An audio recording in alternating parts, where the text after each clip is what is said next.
guys ready? Yeah. Okay. On the count of 2, ready? 1, 2, click, click, click. Hello everyone, this is Take from bigheadtaco.com, and look who I have here with me. I have the M6. Oh, actually, of course. So I have Mike Padua. Mike, welcome to San Diego. Thank you. I'm happy to be here. And I shouldn't say, really, you guys should be welcoming me to Southern California. Welcome, Take, to Southern California. Yeah, San Diego. San Diego. Yeah. Thank you, guys. I was going to do a big thing, but it didn't work out. But thank you, both of you guys, for coming on my show. Juan invited me to a Beers and Cameras event, and then I in turn invited Mike to say, hey Mike, I'm in Southern California, why don't you come down from San Francisco? And you flew down, so that's awesome. Yeah. And you know, as long as Juan will have me. Yes. I'm glad you came. Yeah. We're actually at Juan's house. Yeah, you're at my house. This is his back wall here. Yeah. So thank you for everything, Juan. Of course, thanks for coming down. And thank you for, I think I cropped this is really awkward. Head. I'm like... Is it really awkward? A little bit. Why is that? Should I stand in the middle? Hold on, let me help. Maybe we'll both, and then there you go. So, but this is going to be hard on my feet. There you go. Well, we should... You want to stand like that? You can. This is fine. So this is just a quick, you know what? I didn't even think about what we're going to talk about. I just thought we'd talk about 2 things. I'm so close. Yes, is that all right? It's okay. We're all married men. Yeah, I'm comfortable. yeah. It's all good. Is this cool? Yes, this is cool. We just didn't all brush our teeth, apparently. That's good. It's okay, I forgive you. We all have M6s. Yeah, we all have M6s. All right, like M6s. Explain to me, so Mike, why do you like the M6 so much out of all the Leica cameras? Well, I'm just a big rangefinder guy, and I just feel like the M6 is kind of, for me, the top of the line rangefinder that that will probably outlast me. You don't think you're gonna live to 200? No, I don't think so. Oh, okay. I mean, 180 max. 180 max. But okay, so an M6 versus like an M2 or some of the newer like the MPs. Why would you pick the M6? Well, you know, the M6. I like that it has a meter. Does the MP have a meter? Yes, it does. It does? Yes. Okay. Well, I might get an MP maybe one day. Yes. Yeah, but you have the one day. TTL, actually, so you Yeah, could have set further. I do have the TTL, and just because I like the big... the bigger dial. The bigger dial, and the fact that it goes kind of in the direction of the arrows. I guess some people kind of consider it backwards. Yes. But I feel like it's intuitive to me. Yeah. And Juan, you have 2 M6s. I have 2 M6s. Yeah, so this is not mine, this is But Juan's. I have 2 daughters, so one's getting one and the other one's getting another one. Oh, yeah. That's my reasoning for it. I have a friend who has a daughter, he was buying her RC cars, saying it was for her. She doesn't It was care not for for her. RC cars, yeah. So are you really, are these for No, your daughters? so it was just a good purchase, a good buy. This particular camera has a story. Yes. So that was my justification. And because I have 2 daughters, honestly, that's part of it. I'm never going to sell these guys. Okay. But I love using the M6. Yes. But I've never used another like rangefinder either, so I can't compare. Okay. Yeah. So you guys should try the MP. Bellamy, Japan Camera Hunter, loves the MP. He'll be sending us one. Victor from Barton 1972. I love the MA, just like Poach? Pocholo has an MA. Yeah. I like the MA, but definitely the M6 is one of the more prolific ones. It was around for a long time. There's multiple versions of it, and it's still reasonably priced. Right. Like you can, what do you know? Remember what you paid for yours? Yeah, I paid. This was $1,300 shipped.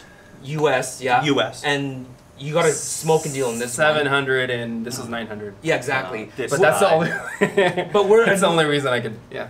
Well, like an MP, you'd probably end up paying like $2,500 to $3,000. Yeah. So you can get 2 of these for the price. Because the MPs, you can still get it new. Okay. And an M2 is a bit too old for you guys, I guess. Yeah, like well, the vintage, I like the that. M2, M3. I like having a meter. Sometimes I'll Sunny 16 it and guess the exposures just to kind of stay sharp and be in practice with that. But I like having a meter. Yeah. Yeah, me too. Yeah. So you guys are both film guys. I'm also a film guy, but we obviously, for practical reasons, like for websites and for posting stuff on Instagram, it's not as easy. So we all have digital cameras as well, right? We sure do. Let's talk a little bit about our digital workflow. Yeah. Mike, you've been carrying that around all day? Yeah. I carry it around in my little hip pouch. I don't know if that's in the shot there, but I just keep this on my hip. It's a Canon, it's a G7X. I love it. There's a Mark II. This is the original one, and it's got the flip up screen, so I can check out how I look, and it just works. I just use this for video, and it works great. Yeah. Have you tried tiny? The Sony version of that? No, I haven't. I haven't. Yeah, but I hear it's great. It's like I know they're a little pricier than this. They are, and also the image stabilization is better on the G7X. The autofocus tracking is better, and this is touch screen. The new RX 100 is touch, but the older ones weren't. And so it's great when you start losing focus, you can just touch the screen and it just refocuses on. So actually that's a fantastic camera, I love it. Yeah, I love it. Yeah. It's tiny. And for me, a lot of you guys know it is my Ricoh GR limited edition, but it's the original Aps-C Ricoh Gr. I shot all my early YouTube videos on it. 720p is the highest at 30 frames per second, so it wasn't great for video, but it's what I had. But I love this because it's so compact and small. You can keep it in your pocket. And I think it still is the smallest Aps-C censored point shoot. It's smaller, much smaller than the Fujifilm X70. Right. So having that large size sensor in such a compact and small size. Now this has no Wi-Fi. The new Wi-Fi on the GR2 is horrible. It's like web browser based or something weird. It links to Ricoh's website, so it's horrible. But even this one, there's no Wi-Fi. There's a lot of stuff this doesn't have. Manual focus is horrible. There's no focus speaking, but it's quirky and I like it. Do you use the snap focus? Yes, all the time. Yeah, I love the snap focus. I had one of those GRs. I loved it. Yeah, actually, all of us had. Like, I still have one. Yes, but yours. So that whatever you call that, the shutter thing. Yeah, they don't pull away when you power it on. Yeah. I gotta send it in to get fixed. So rip it out. I'll rip it out. Just rip it out. Yeah. And Mike, you just ended up. Yeah, I ended up. I you got had the same problem, fixed. right? No, well, I dropped mine and it broke off. Oh. Yeah, the day before a big trip. Yeah. So it's a phenomenal camera. It's a great camera. So obviously, as you can see, this video has no direction because I didn't think about what we're talking about, but I thought it'd be fun to talk about film and digital. So maybe with you, Mike, people talk about like choosing film or digital. Like, why do you like one versus the other? We kind of touched on it a little bit, but why do you like shooting film? Well, I like shooting film because I like the end product being physical, and I know you can print digital stuff just fine, but I like that there's an archival negative of it because I feel that like with digital, your hard drives will die, and with a negative, you may lose them in a fire. You might, but I feel like with hard drives, they will die. They will fail. So I just like having, and also, you know, all the other stuff like the process, and just like not, you know, it slowing me down and all that other cliche stuff, I guess. Like, you know, I think that all applies. Plus, I just think it looks beautiful. It does, definitely. There's a different look and rendering. And actually, I forgot you, Juan. I forgot you about your digital. Actually, that kind of is a good segue. Okay, so maybe grab your favorite digital camera. To use, it'd be the Epson RD1, which is a lot like a film camera. I mean, for those that don't know what it is, explain what it's actually the first digital rangefinder made by Epson. It's in collaboration with Voigtlander. And they made this body back in, this particular one is 2004. And I like to take a shot, you gotta power it on, and you gotta actually cock the shutter. Yeah, so it's a mechanical shutter. Very mechanical. Yeah.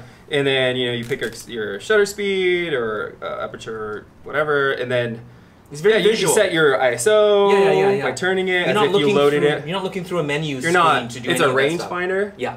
It's a 100% view and just like a Voigtlander Bessa. Yeah. And the cool part is it's digital, so you actually can flip it out and then you can see the end product.